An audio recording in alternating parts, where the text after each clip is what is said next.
آج میں حضور نبی پاک صلی اللہ علیہ وآلہ وسلم کے پیارے صحابی حضرت سیدنا ابو ہریرہ رضی اللہ تعالیٰ عنہ کے حوالے سے بڑی اہم معلومات پیش کرنا چاہتا ہوں۔ حضرت ابو ہریرہ رضی اللہ تعالیٰ عنہ کا اصل نام کیا تھا؟ میں بھی بہت سارے لوگ ایسے ہوں گے جن کو شاید نہ علم ہو۔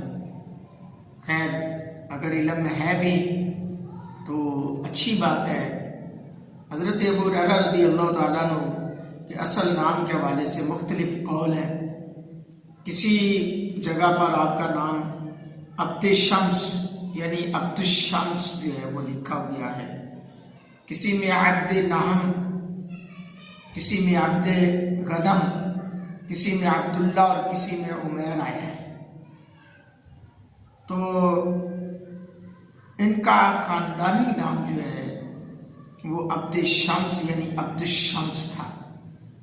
اسلام کے قبول کرنے کے چند سال بعد جب وہ نبی پاک صلی اللہ علیہ وآلہ وسلم کی بارگاہ میں حاضر ہوئے تو حضور علیہ الصلوۃ والسلام نے ان کا جاہلی نام بدل کر اسلامی نام عبد الرحمن رکھ دیا۔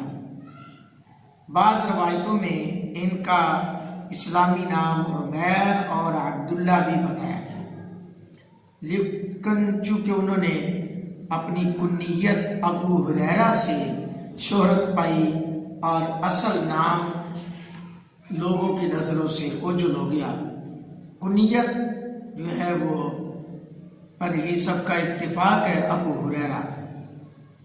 طبقات ابن سعد رحمۃ اللہ علیہ میں حضرت ابو ہریرہ رضی اللہ تعالیٰ عنہ آپ کا نسب نامہ اس طرح بیان کیا گیا: ابو ہریرہ عبد الرحمن عمیر عبداللہ بن عامر، یعنی یہ اسلامی نام جو ہے،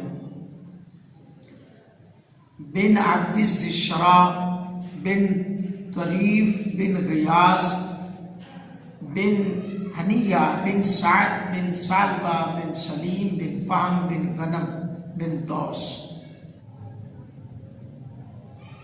تو یہ حضرت سیدنا ابو ہریرہ رضی اللہ تعالیٰ عنہ کا جو ہے نسب نامہ تھا، اور پرانا نام جاہلی دور کا وہ بھی میں نے چونکہ بتا دیا۔ آئیے حضرت ابو ہریرہ رضی اللہ تعالیٰ عنہ آپ کو حضرت عمر فاروق رضی اللہ تعالیٰ عنہ نے اپنے عہد خلافت میں حضرت ابو ہریرہ کو کسی جگہ کا امیر بنانا چاہا، مگر انہوں نے انکار کر دیا۔